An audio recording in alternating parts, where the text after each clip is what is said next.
Hey everyone, Ross McCorkle here with another episode of the Depot 180.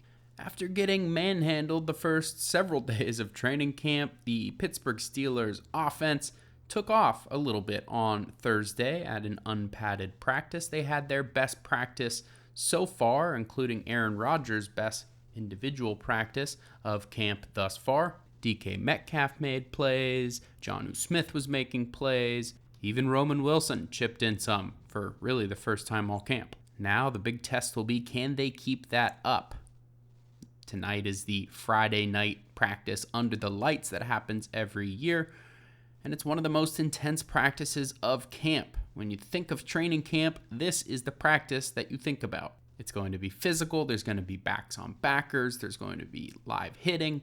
If the offense can put together another solid performance, then maybe they actually have something there. If you can best this defense, this Steelers defense, the highest paid defense in the league, then they can probably take on just about anybody. Aaron Rodgers has admitted that the picture is still a little fuzzy in his head when he steps to the line of scrimmage, so it's still a work in progress in terms of him learning the offense and the offense gelling overall. And that includes two offensive linemen who haven't been able to practice very much yet in camp. Broderick Jones and Isaac Seumalo, the left side of the starting offensive line, have dealt with soft tissue injuries. Both players are working their way back with partial participation and may return to full participation as soon as tonight, if not, maybe over the weekend. Once they have a full complement of starters and a little bit more cohesion together as a unit, maybe things will start to take off for them.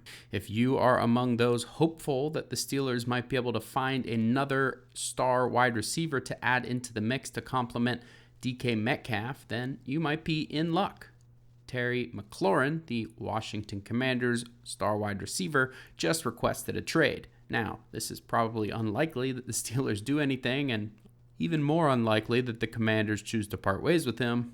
But I think we've all learned our lesson that Omar Khan is doing things a little differently this offseason. Everything along the way, the DK Metcalf trade, the Aaron Rodgers signing, the George Pickens trade, the trade for Jonnu Smith and Jalen Ramsey, all surprising moves. What's one more? I could sit here and tell you the reasons why it won't happen, like paying another receiver top money, but I've been wrong several times this offseason, so I'll just be quiet. Let me know how you enjoyed the video on Twitter at Ross_McCorkle, and as always, visit SteelersDepot.com for your latest and greatest Steelers breaking news and analysis.